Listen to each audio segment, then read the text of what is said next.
요한계시록 14장 1절부터 5절까지 우리 같이 한 목소리로 합독하겠습니다. 시작. 또 내가 보니 보라 어린 양이 시온산에 섰고 그와 함께 14만 4천이 서 있는데 그들의 이마에는 어린 양의 이름과 그 아버지의 이름을 쓴 것이 있더라. 내가 하늘에서 나는 소리를 들으니 많은 물소리와도 같고 큰 우레소리와도 같은데 내가 들은 소리는 검은 고 타는 자들이 그 검은 고를 타는 것 같더라.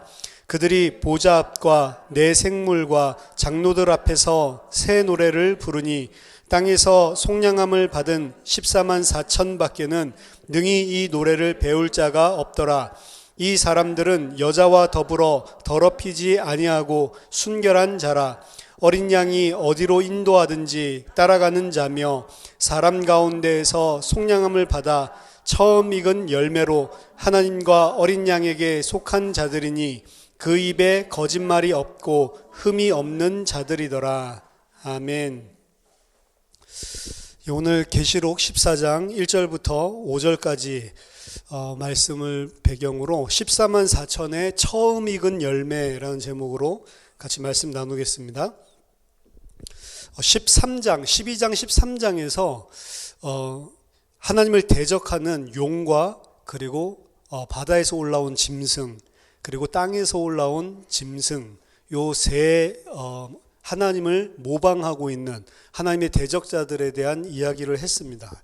그리고 14장 1절에 이제 그 용과 그리고 짐승과 대조적인 위치에 있는 어린 양에 대한 부분이 먼저 등장을 합니다. 1절 보니까 또 내가 보니 보라 어린 양이 시온산에 섰고 그와 함께 14만 4천이 서 있는데 그들의 이마에는 어린 양의 이름과 그 아버지의 이름을 쓴 것이 있더라.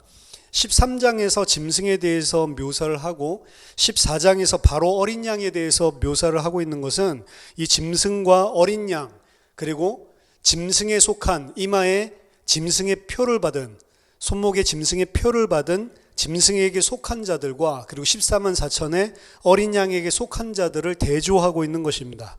그 대조의 핵심은 예수가 바로 거짓 어린 양의 짐승과 대조적으로 성도들이 충성해야 되는 대상이란 그 참 어린 양이다라고 하는 사실을 강조하는 데 있습니다. 이 1절에 보니까 이 어린 양이 어디에 서 있다라고 표현되어 있냐면 시온산에 서 있다라고 표현되어 있습니다. 이것은 시온산에 어린 양이 계시다라는 것은 어린 양의 참되심을 강조하는 것입니다. 시온이라고 하는 것은 구약 성경에서 하나님의 참된 도시를 설명할 때 가리킬 때 사용하는 이름인데 구약에서 시온은 155회가 등장을 합니다. 이 시온이라고 하는 명칭은 구약 성경에서 죄와 심판과는 관계가 없는 곳이에요. 죄 때문에 심판해야 되는 도시가 아닙니다. 죄와 심판을 언급하기 위해서 사용된 도시는 예루살렘이었습니다. 그 시온성은 하나님의 참된 도시 그리고 하나님의 참된 백성이 있는 도시를 말하지 죄와 심판이 있는 도시가 아니란 말이죠. 시온은 하나님의 성전의 계심을 표현하고 있는 거고 그리고 하나님의 백성을 또 가리킬 때에도 시온이라는 표현을 씁니다.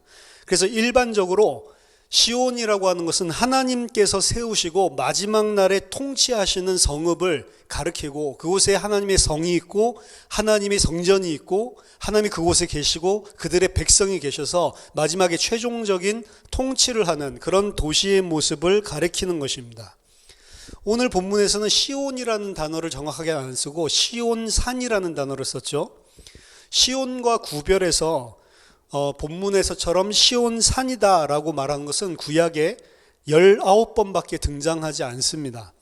이때 등장하는 시온산은 하나님의 이름을 가리키기도 하고 그리고 하나님의 주권적인 통치를 가리키기도 하고 그리고 하나님께서 구원하실 남은 자를 이야기하기도 합니다. 렘넌트죠.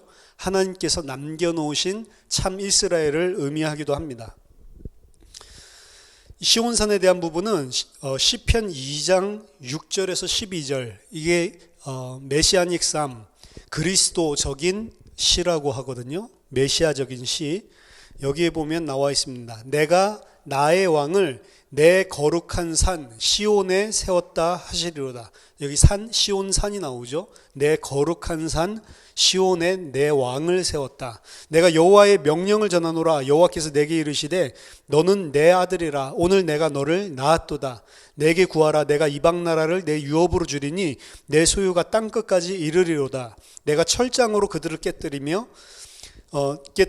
질그릇같이 부수리라 하시도다. 그런즉 군왕들아 너희는 지혜를 얻으며 세상의 재판관들아 너희는 교훈을 받을지어다. 여호와를 경외함으로 섬기고 떨며 즐거워할지어다. 그의 아들에게 입맞추라. 그렇지 아니하면 진노하심으로 너희가 길에서 망하리니 그의 진노가 급하심이라. 여호와께 피하는 모든 사람은 다 복이 있도다.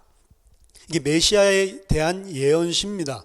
메시아닉 쌈인데 여기 보면 하나님이 그 메시아를 자기 아들이라고 표현을 하고 그 성산에 시온에 세운다라고 이야기를 하고 있습니다. 그리고 그 메시아는 만국을 통치하고 그를 대적하는 자들을 철장 권세로 전부 다 부숴버린다고 이야기를 하죠. 마지막 날에 하나님은 거룩한 산 시온에서 그의 메시아 왕을 세우실 것입니다. 그때의 메시아는 불경건한 자들을 전부 다 심판하시고 그를 경외하는 자들의 피난처가 된다는 거예요. 마지막 절에 보면 그에게 피하라고 이야기하죠. 그의 아들에게 입맞추라. 그렇지 아니하면 진노하심으로 너희가 길에서 망하리니 그의 진노가 급하심이라. 여호와께 피하는 모든 사람은 다 복이 있도다. 시편 2편에 근거해서 에스라 4서 13장 25절에서 52절에서는 아들과 메시아가 마지막 때에 시온산에 서서 불의한 자들을 전부 심판하고 남은 자들을 변호하시고 그리고 보호하실 것이다 라고 기록하고 있습니다.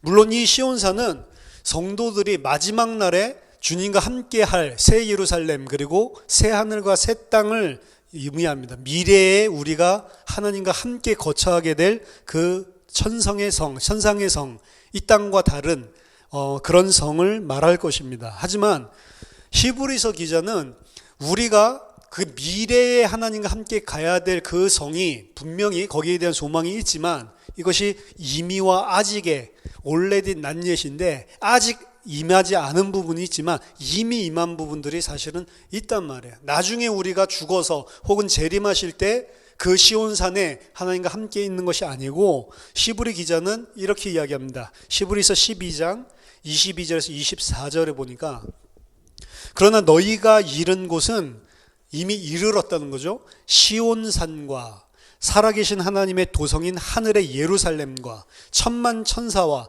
하늘에 기록된 장자들의 모임과 교회와 만민의 심판자이신 하나님과 및 온전하게 된 의인의 영들과 새 언약의 중보이자이신 예수와 및 아벨의 피보다 더 나은 것을 말하는 뿌린 피니라 라고 이야기합니다. 너희가 이미 이르렀다 라고 이야기합니다. 우리가 이미 시온산에 이르렀고 살아계신 하나님의 도성인 하늘의 예루살렘에 이미 이르렀다라고 이야기를 합니다. 이미 구원이 완성되어 있는 것을 이야기하는 거죠. 분명히 역사적으로는 미래에 일어날 것처럼 이야기를 하지만 실제로는 이것이 이미 완성되었고 우리에게 이미 이루어졌다라는 것을 분명히 이야기하고 있습니다. 그 시온산의 어린 양과 함께 서 있는 자들의 숫자가 오늘 14만 4천 명. 이거는 이미 7장에서 우리가 그 숫자에 대해서는 살펴봤죠.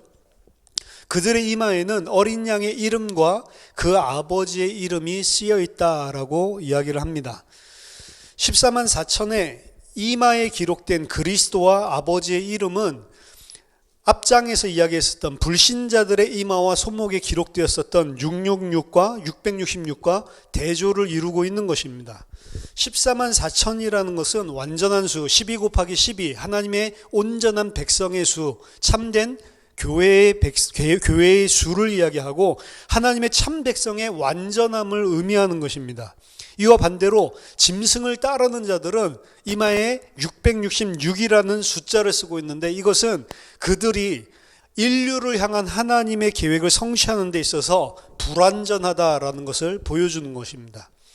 이 14만 4천 명은 지난번에 말씀드렸던 것처럼 어느 특정 시대에 있는 그 하나님의 백성을 이야기하는 것이 아니고 마지막 때에 무슨 환난 때에 돌아오는 그런 하나님의 백성을 의미하는 것이 아니고 온 시대를 통틀어 교회 시대뿐만이 아니라 구약 시대까지 모든 역사를 통틀어서 존재하는 하나님의 백성의 총합, 참 이스라엘이라는 사실을 우리가 먼저 알아야 됩니다. 7장에서 이미 말씀을 드렸습니다. 그리스도인들의 이마에는 그리스도의 이름과 하나님의 이름이 있다라고 그랬는데 7장에서는 구체적으로 이름이라는 이야기는 안 나왔지만 하나님께서 그 14만 4천에게 이마에 인을 치셨다라고 나와 있습니다. 그 인을 친다라고 하는 것, 스프라기조라고 하는 것은 진짜임을 증명할 때, 입증할 때 치는 인, 혹은 누구의 소유라고 지칭할 때 치는 인을 의미합니다. 그리고 보호를 의미하고 있어요. 따라서 그 인이나 그 이름을 성도들에게 찍어줬다라고 하는 것은 이는 진짜 내 백성이 맞다. 그는 나의 소유다. 그들을 내가 보호하겠다라고 하는 의미를 가지고 있는 겁니다. 따라서 인이나 이름은 성도들에게 환난을 받는 동안 인내할 수 있는 힘을 공급해주는 힘의 원천이다라고 볼 수 있습니다. 그 힘의 원천을 통해서 인내를 할 수 있는 것이고 그 인내를 통해서 고백하는 그들의 믿음의 증언이 사실은 그들이 정말로 하나님의 것이다 라는 것을 입증해 보여주는 것입니다. 우리가 열심히 해서 인내를 하고 참아서 보여주는 게 아니고 명령을 그렇게 해놨잖아요. 그 명령이 우리 보고 너희들이 그렇게 해야 된다, 안 그러면 구원에서 떨어진다를 말하고 있는 게 아니에요. 성경에서. 성경은 모든 심판의 근거가 됩니다. 마지막에 분명히 그 믿음에서 떨어져 간 자는 왜 떨어지냐면 사실은 하나님께서 인을 안 찍으셨고 하나님께서 그 힘의 원천이신 하나님이 공급을 안 해줬기 때문에, 믿음 안 줬기, 은혜 안 줬기 때문에 떨어져 나간 거예요. 근데 왜 그럼 하라고 그러냐, 인내하라. 하나님이 주셔서 인내하게 되어지는 것이라면 왜 우리한테 인내하라라고 이야기를 하냐. 그것은 물론 우리가 그 말씀에 자발적으로 듣고 우리가 힘을 내서 순종해야 된다, 그것도 맞지만 결국에는 원천적으로 들어가 보면 우리에게는 인내할 수 있는, 믿을 수 있는 능력이 없다고요. 근데 왜 마치 그 인내하라고 명령해 놓고 너희가 끝까지 견디지 못하면 구원받지 못하는 식으로 설명해 놓냔 말이에요. 성경은 마지막 심판 때의 심판의 근거입니다. 하나님께서 은혜 주시지 않고 하나님께서 인 찍어 놓지 않은 자들, 그 사람들은 절대로 그 명령을 순종하지 못하게 돼 있어요. 어떤 상황이 왔을 때 반드시 그 안에 있는 믿음이 거짓이었다는 것이 인내하지 않음으로, 그리고 끝까지 하나님을 신뢰하지 않음으로 드러나게 돼 있습니다. 결국에는 하나님의 백성이 아니라는 사실이 드러나는 거예요. 그 사람들의 심판의 근거가 되는 게 그 명령입니다. 인내하라 해놓고 하나님께서 택한 자는 인내할 수 있도록 하나님이 힘을 공급해 주시는 거예요. 하나님께서 택하지 않은 자는 인내하라 해놓고 그 힘으로 할 수 없기 때문에 인내 못하는 것입니다. 그 사람들에게는 이게 심판의 근거가 되는 거란 말이에요. 인을 찍어주시고 그 이름을 이마에 찍어준 자, 그 믿음을 하나님께서 끝까지 은혜 주셔서 붙잡고 있는 자만 환난 동안에 인내하고 믿음으로 충성되게 승리할 수 있는 거예요. 따라서 인내라고 하는 것은 우리가 믿는다는 고백을 할 때 진짜 우리가 하나님의 것이라는 것을 입증하는 유일한 드러나는 현상입니다. 그들이 참으로 하나님께 속해 있다라고 하는 것을 보여주는 것이에요. 따라서 이는 충성의 상징이고 하나님께서 그 충성을 하나님께서 허락하셔서 보호해 주시고 하나님이 끌고 가시는 것을 이야기하는 겁니다. 따라서 어린 양에게 그 인을 찍힌 자들은 어린 양께 충성을 하는 것이고 그 충성은 어디로서부터 오냐면 하나님 자신으로부터 오는 것을 강조하고 있는 거예요. 마찬가지로 짐승의 표, 짐승의 이름의 표라고 되어 있어요. 14장 9절에서 11절 보면 짐승의 표도 666이다 라고 13장에서 나왔지만 그것이 짐승의 이름이다, 그의 이름의 표다라고 이야기를 하고 있습니다. 따라서 짐승의 이름이 찍힌 자들, 그 자들 또한 누구에게 충성하게 되어 있냐면 짐승에게 충성하게 되어 있는 거예요. 하나님의 이름과 이는 구원받은 공동체 안에서 하나님의 백성이다라고 하는 참 회원의 표시입니다. 이것이 없는 자는 영원한 시온에 들어갈 수가 없어요. 근데 하나님의 백성이 되었다라고 하는 것은 이 땅에서 우리가 어떤 우연한 기회에 되는 것이 아니고 하나님께서 택하신 자들을 이미 인치셨고 그리고 이미 그들은 시온산에 서 있다라고 이야기를 하고 있는 겁니다. 14장 2절 3절 보니까 내가 하늘에서 나는 소리를 들으니 많은 물소리와도 같고 큰 우레소리와도 같은데 내가 들은 소리는 검은 고 타는 자들이 그 검은 고를 타는 것 같더라. 그들이 보좌 앞과 내 생물과 장로들 앞에서 새 노래를 부르니 땅에서 속량함을 받은 14만 4천 밖에는 능히 이 노래를 배울 자가 없더라. 14만 4천은 여기 보니까 검은 고를 탄다라고 되어 있는데 수금입니다. 수금을 연주하고 노래를 부름으로 하나님을 찬송합니다. 안상홍이 하나님이라고 해서 하나님의 이름이 오늘 본문에 나온다고 하거든요. 검은 고상 그리고 많은 물 홍수할 때 홍 이래서 안상홍 검은 고상 아닙니다. 수금입니다. 수금을 연주하고 노래로 하나님을 찬송하는 모습을 보여주고 있습니다. 후기 유대교 문헌들을 보면 하나님은 메시아 시대에 장차 올 세상에서 수금과 새 노래로 찬송을 받을 거다라고 기록을 하고 있습니다. 수금을 타는 사람들과 새 노래를 부르는 하늘의 천군의 이미지는 계시록 5장에서 우리가 이미 봤고 그리고 계시록 오늘 우리가 읽은 본문과 15장에만 등장을 하고 있어요. 계시록 5장과 15장 두 곳에서 보여주는 것은 구원받은 성도들이 승리했기 때문에 그 승리에 반응해서 부르는 노래를 보여주고 있습니다.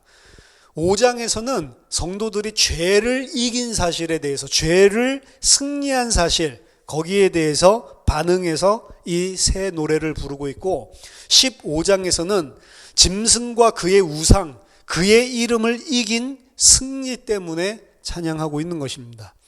따라서 죄를 이기고 그리고 짐승 우상 숭배를 이긴 사실 같은 이야기죠. 죄라고 하는 것은 하나님을 섬기는 것이 아니고 하나님 아닌 다른 것을 우상 숭배하고 있는 것이 유일한 죄이기 때문에 시온에서 축하하는 이 마지막 때의 찬송은 이사야서 35장 10절에 기인을 하고 있습니다. 이사야 35장 10절을 보면 여호와의 속량함을 받은 자들이 돌아오되 노래하며 시온에 이르러 그들의 머리 위에 영영한 희락을 띠고 기쁨과 즐거움을 얻으리니 슬픔과 탄식이 사라지리로다. 이건 마지막 종말론적인 예언이거든요. 어디에서 이들이 영원한 기쁨, 영원한 희락의 찬송을 하냐면 시온에서 한다라고 이야기합니다. 그들은 속량함을 받은 자들이다 라고 분명히 이야기하고 있습니다. 이 찬양 소리를 많은 물소리 같고 또 큰 우레소리 같다라고 이렇게 큰 소리로 표현한 이유는 그 소리가 모든 나라와 족속과 백성과 방언에서 나온 거기 때문에 그래요. 5장에서 이미 우리가 살펴봤습니다. 우리가 말로 다 할 수 없는 셀 수 없는 허다한 무리들 그 14만 4천이 딱 한정된 숫자가 아니고 허다한 많은 하나님의 백성이란 말이에요. 그리스도께 속량함을 받은 이 모든 사람이 함께 부르는 찬송이기 때문에 큰 소리로 이 새 노래를 찬양한다라고 이야기하는 겁니다. 그리스도로 말미암아 구원받은 자들만이 그들이 소유하고 있는 하나님의 새 이름을 알 수 있는 것처럼 그리스도의 속량함, 구속함을 경험한 사람들만 이 새 노래를 배울 수 있고 부를 수 있다라고 이야기를 합니다. 새 노래라고 하는 것은 승리에 대한 감사와 찬양이기도 하지만 제가 지난번에 설명드렸듯이 새 노래는 고대 근동지방에서 언제 하냐면 새 왕이 즉위할 때 새로운 시대가 선포되고 새로운 시대가 시작될 때에 부르는 찬양을 새 노래로 찬양한다고 하는 거예요. 옛날 노래라도 상관없습니다. 다른 노래라도 상관없습니다. 이거 가지고 새 노래로 찬양해야 된다고 매주마다 새로운 노래로 찬양하는 이런 찬양팀들도 있습니다. 뭐 매주마다 그래요? 그럼 매일 하지.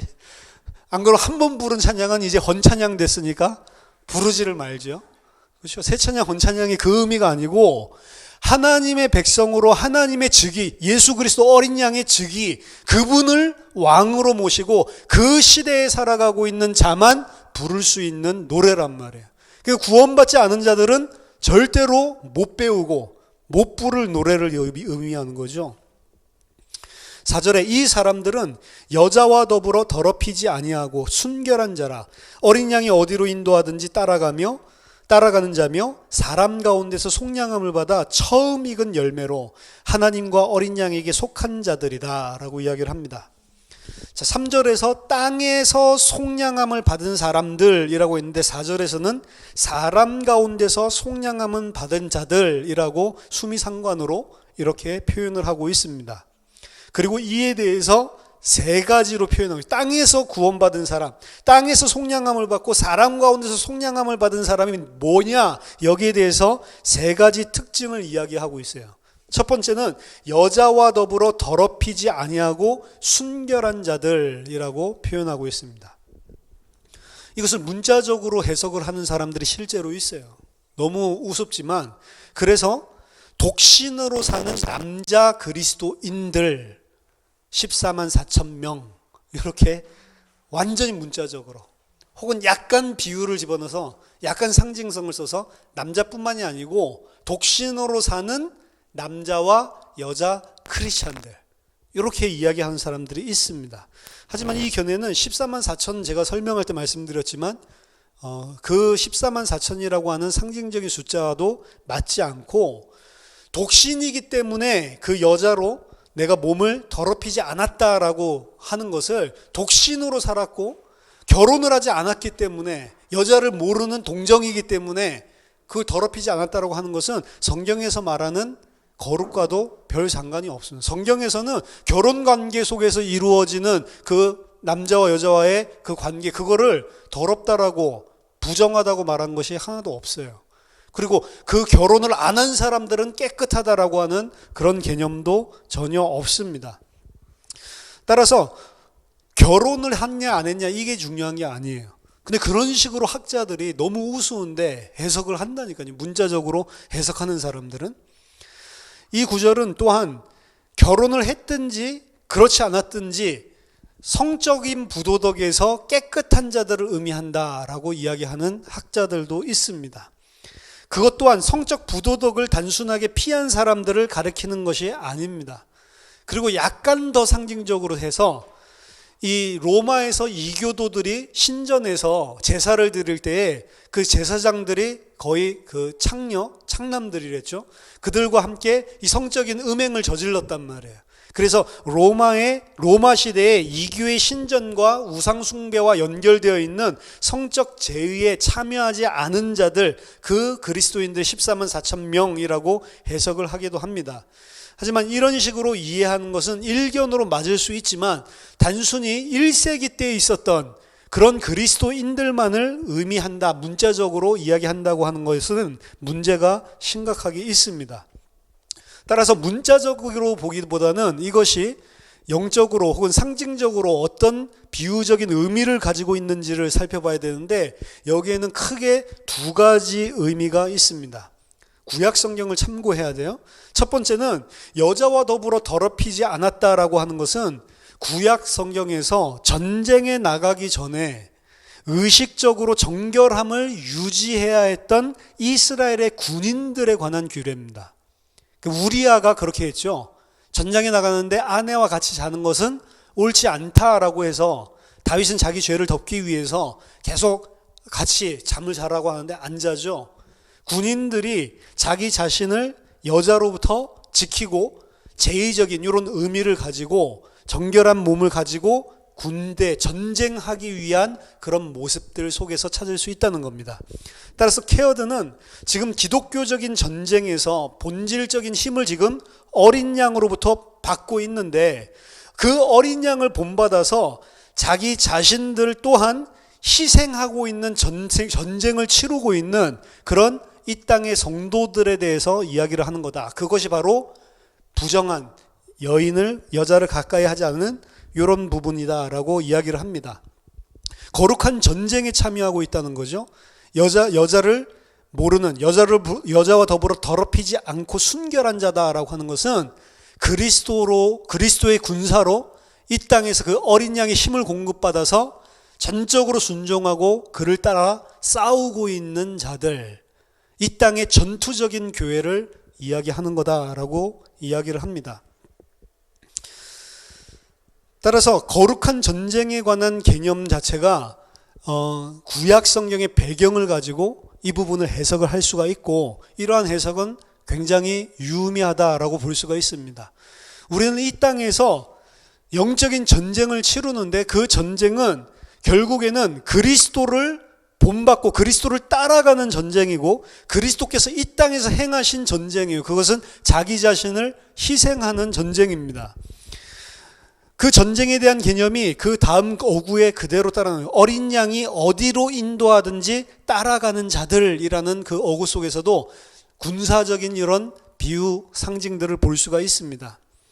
계시록 19장 14절에 보면 하늘에 있는 군대들이 희고 깨끗한 세마포 옷을 입고 백마를 타고 그를 따르더라. 그리스도를 따르는 군사적 그리고 메시아적인 지도자를 따르고 있는 이런 군인들로 묘사를 하고 있죠.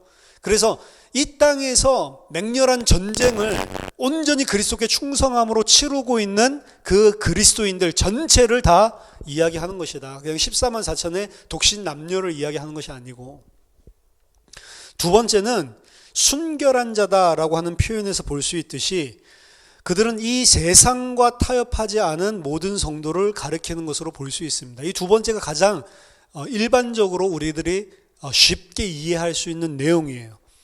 여자와 더불어 더럽히지 않았다라고 하는 것은 구약 성경에서는 늘 이야기하듯이 음행을 저지른다라고 하는 이런 것들은 전부 다 우상 숭배와 관련이 돼 있는 거죠.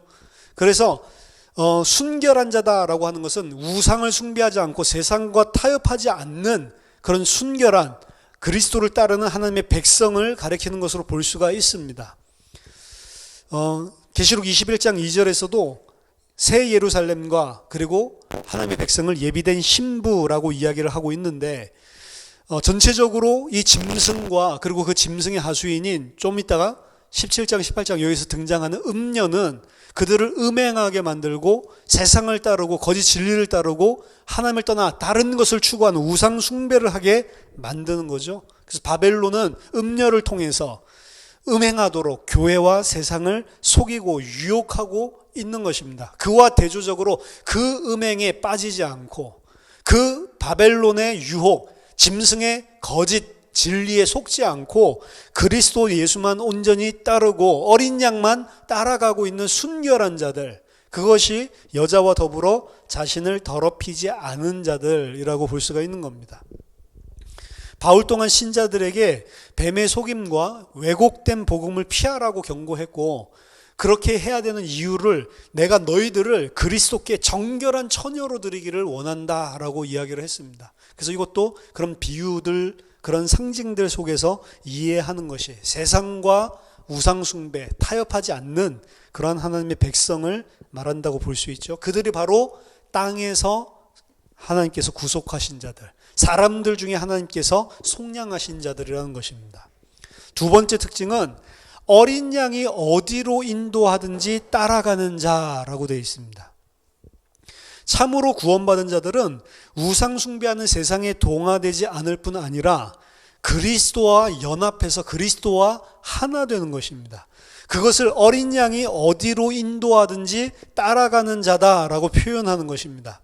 공간복음서에서 보면 예수님은 예수를 따르라라고 할 때 예수를 따라가는 제자가 되고 성도가 되려면 반드시 자기 자신 마음대로 움직이는 것이 아니고 예수를 따르는 삶을 살아야 된다라고 하는 것을 반복적으로 강조하고 있습니다. 죽임을 당하신 어린 양처럼 성도들도 이 땅에 사는 동안 나를 부인하고 예수께서 이 땅에서 하나님께 전적으로 순종하시면서 사셨던 것처럼 이 땅의 성도들은 나를 부인하고 그리스도를 따르는 삶을, 자기의 목숨을 내놓고 하나님께 거룩한 산제사로 드리는 것이 예수를 따르는 자들의 삶이란 말이에요. 그들은 예수의 교훈을 따르고 그의 구속사역에 동참했을 뿐만 아니라 고난과 박해 속에서도 예수께서 죽기까지 충성하셨듯이 그들도 이 땅에서 죽기까지 자기들의 목숨을 내놓고 충성하는 것입니다. 복음서와 바울 서신서에서는 그 순교라고 하는 것이 그리스도를 따르다가 실제적으로 당하는 순교만에 제한되지 않고 그에 따른 헌신, 예수 그리스도만 따르고 이 세상과 그리고 짐승을 따르지 않을 때에 발생하는 모든 광범위한 고난들을 다 예수를 따른다라고 이야기를 하고 있는 거예요. 따라서 이 세상의 어떤 것을 얻기 위해서 타협하지 않고 오직 진리를 따르고 있기 때문에 발생하는 모든 괴로움들, 모든 고난들, 그것을 총체적으로 예수를 따른다라고 이야기를 하는 것입니다. 그것이 이 하나님께서 속량하신 자들의 특징이란 말이에요. 내가 손해를 보고 육신적으로 세상적인 기준으로 내가 당하는 것 같지만 그것들을 다 감내하면서도 예수 그리스도를 따른단 말이에요. 또한 어린 양이 어디로 인도하든지 따라간답니다. 그것은 더 이상 내 주장을 하지 않는 거죠. 내가 선악을 판단하고 내가 무엇이 선한지를 결정해서 그것을 이루기 위해서 몸부림치는 것이 아니라 예수께서 허락하시고 하나님께서 허락하신 것은 무엇이든지 다 그 속에서 순종하고 따라가는, 그게 어디로 가든지 어디로 인도하시든지 어린 양을 따라가는 자들이라고 볼 수 있습니다. 그 어린 양의 결국 어린 양을 따라가면 어디로 가게 되냐면 십자가의 죽음의 자리로 가게 되어 있는 거예요. 그 자들만 그 십자가에서 어린 양과 함께 어린 양을 쫓아가서 그 십자가에서 어린 양과 함께 죽은 자들만 생명으로 부활하는 것입니다. 세 번째로 처음 익은 열매로 하나님과 어린 양에게 속한 자들이라고 표현하고 있습니다. 성도들을 처음 익은 열매다라고 이야기를 해요. 처음 열매로 드린다라고 하는 것은 그리스도인들이 일단은 하나님께 드려지는 제물이라는 사상이 발전돼서 나온 거예요. 처음 익은 열매라고 하는 것은 하나님께 드리는 거거든요. 그러니까 성도들은 뭐냐면 하나님께 바쳐지는 제물이라는 거예요. 성도들은. 구약 성경에서는 추수의 처음 열매는 성소에서 하나님께만 드렸고요. 그들이 특히 하나님께 첫 열매를 드리는 이유는 그들이 하나님께 속했다라는 사실을 보여줄 뿐만 아니라 하나님이 이 모든 것들의 주권자요, 주권적인 소유자다라는 사실을 인정하는 행위였습니다. 예레미야서 2장 2절에서 3절 보면 가서 예루살렘의 귀에 외칠지니라 여호와께서 이같이 말씀하시기를 내가 너를 위하여 네 청년의 때의 인애와 내 신혼 때의 사랑을 기억하노니 곧 씨 뿌리지 못하는 땅 그 광야에서 나를 따랐음이니라. 이스라엘은 여호와를 위한 성물 곧 그의 소산 중 첫 열매이니 그를 삼키는 자면 모두 벌을 받아 재앙이 그들에게 닥치리라. 여호와의 말씀이니라. 여기 보면 이스라엘을 하나님의 성물 곧 그 소산의 첫 열매다라고 이야기를 하고 있습니다. 요거는 뭘 배경으로 하고 있냐면 광야의 이야기를 하고 있죠. 씨를 뿌리지 못하는 땅에서 너가 나를 따랐다라고 이야기한 것은 출애굽 배경을 하고 있는 것입니다. 애굽에서 구속함을 입어서 하나님의 백성이 된 이스라엘 국가 전체를 여호와를 위한 너희들은 성물이고 곧 그 소산 중에 첫 열매다라고 부르고 있습니다. 따라서 구약 성경에서 이스라엘은 하나님의 처음 열매라고 이야기를 하고 있는 것입니다. 따라서 처음 열매와 관계 있는 개념으로 또 다른 별명이 장자라고 이야기를 하는 거예요. 이스라엘 전체가 하나님의 장자다라고 이야기를 하는 겁니다. 이스라엘 전체가 하나님의 처음 열매다라고 이야기를 하는 거예요.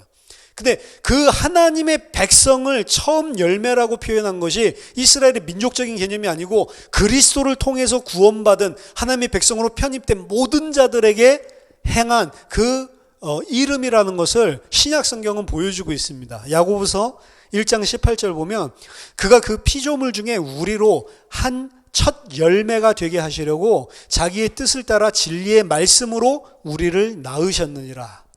우리가 하나님의 백성이 되었을 때 하나님의 한 첫 열매가 되었다라고 이야기했고 그 한 첫 열매가 우리가 어떻게 될 수 있었냐? 자기의 뜻을 따라 진리의 말씀으로 나와서 되었다. 이게 거듭나는 거죠.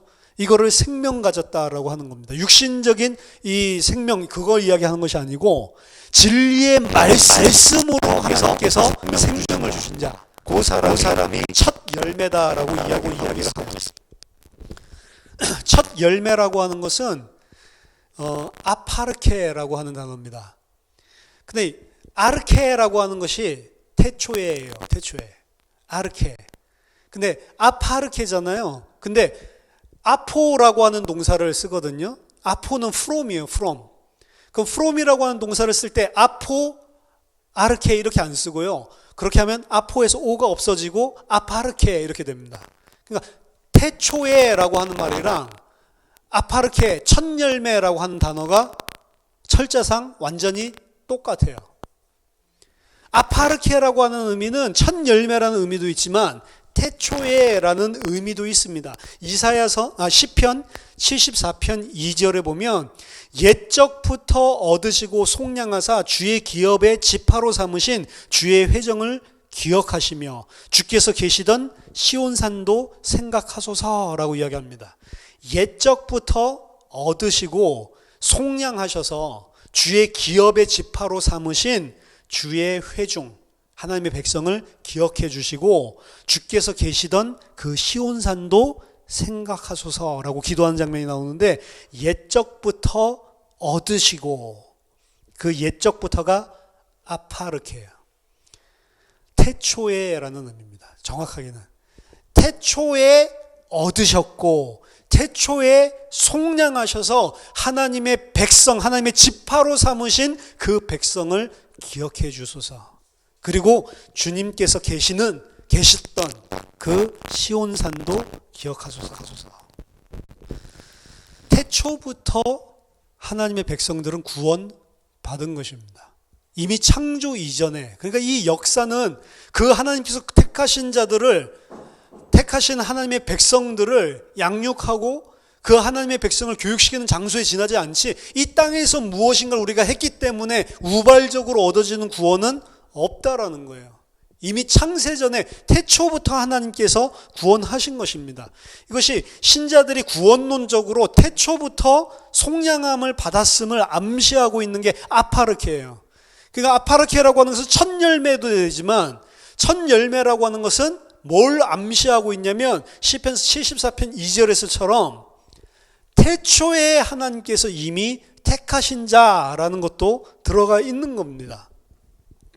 따라서 에스라사서 2장 33절에서 48절 보면 이 에스라사서는 주후 3세기에 쓰여진 거예요. 그러니까 기독교인들이 쓴 것입니다. 에스라사서라고 해서 에스라가 쓴 게 아니고 기독교적인 관점에서 가짜죠. 이런 걸 스데피그라파라고 하는데 가경이죠. 자기가 에스라가 아닌데 꼭 에스라가 쓴 것처럼 쓰는 게 유대 문헌의 기법 중에 하나인데, 에스라사서는 그렇게 기독교 문서입니다. 기독교 문서인데 여기서 계시록 14장을 주해하고 있단 말이야. 계시록 14장 주해하는 그 부분에서 7장과 14장에 14만 4천을 주해하면서 뭐라고 이야기했냐면, 인침을 받은 신자들의 이루 말할 수 없는 충만한 수를 태초부터 하나님께서 부르셨다라고 이야기를 합니다.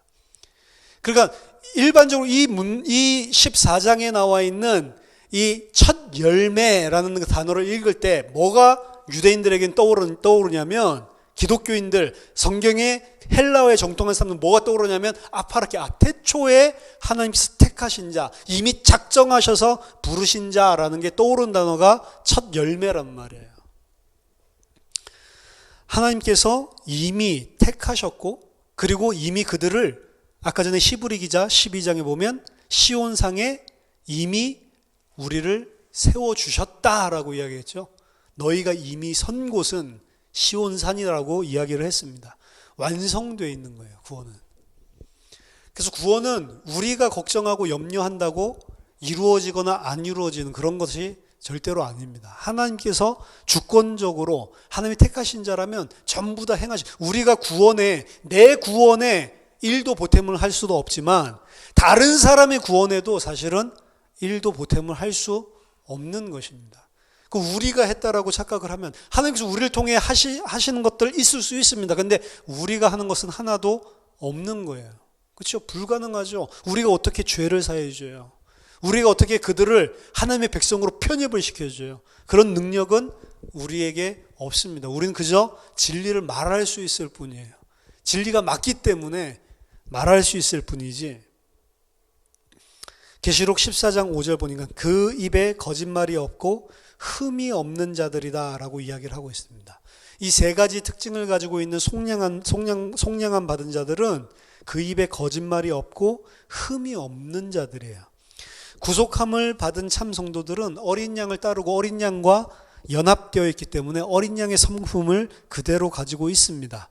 그 입에 거짓이 없다라고 하는 것은 구약 성경에서 메시아의 성품이에요. 이사야서 53장 9절 그는 강포를 행하지 아니하였고 그의 입에 거짓이 없었으나 그의 무덤이 악인들과 함께 있었으며 그가 죽은 후에 부자와 함께 있었도다.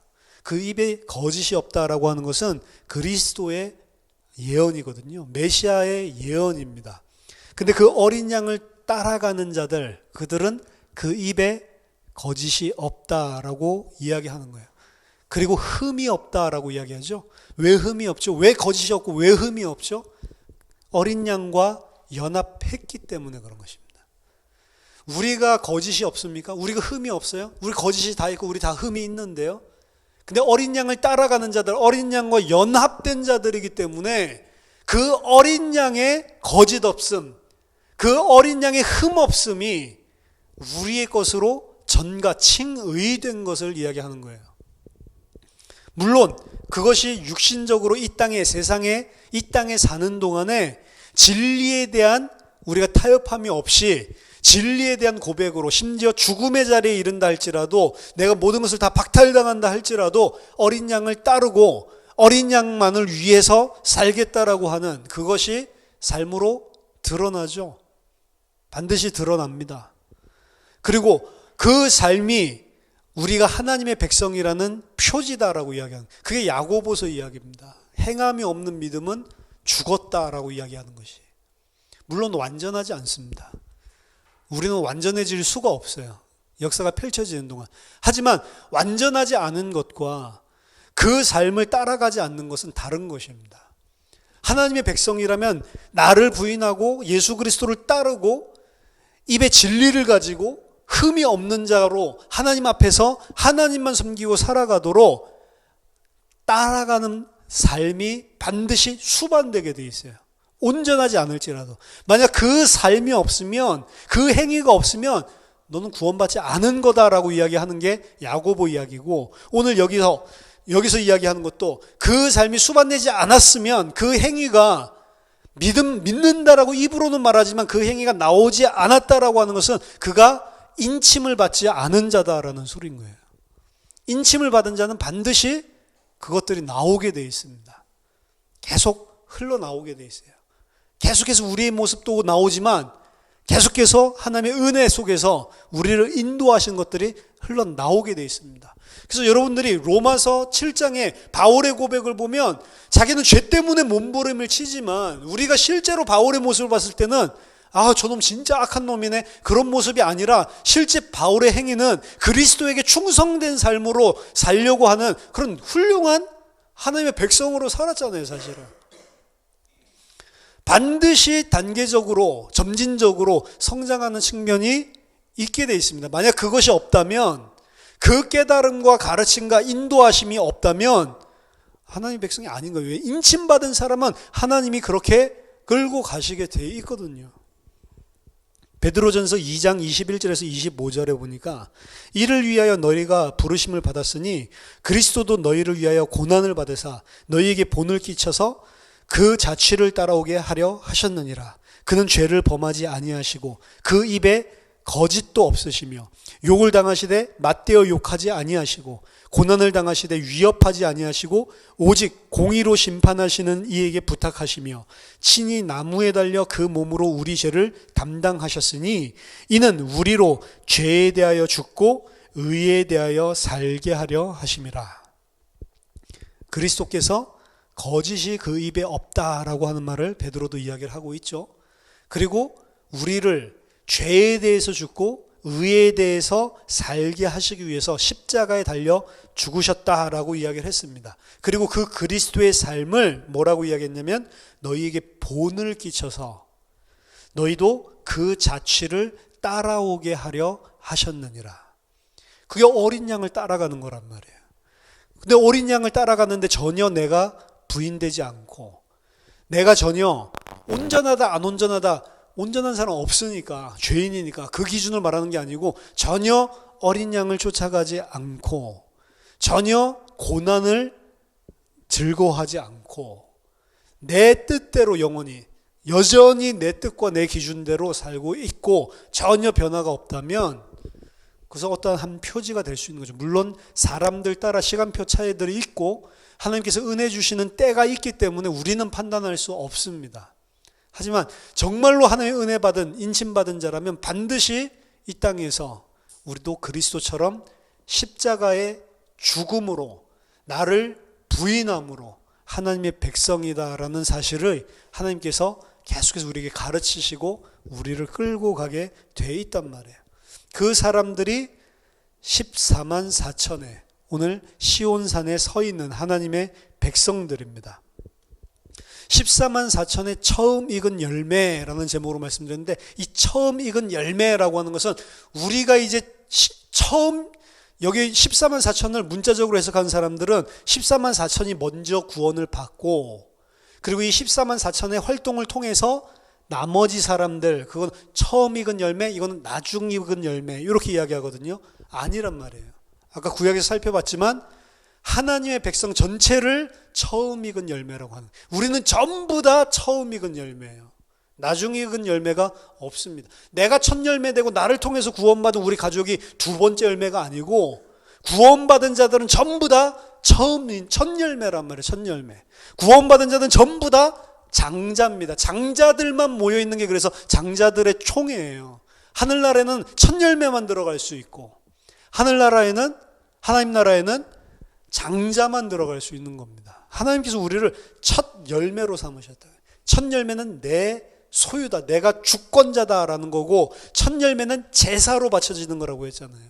그게 전부 다 어린 양을 따라가는 자 그리고 십자가를 따라가는 자 고난 속에서도 끝까지 그리스도와 함께 연합해서 충성된 자 전부 다 똑같은 이야기들을 하고 있는 것입니다.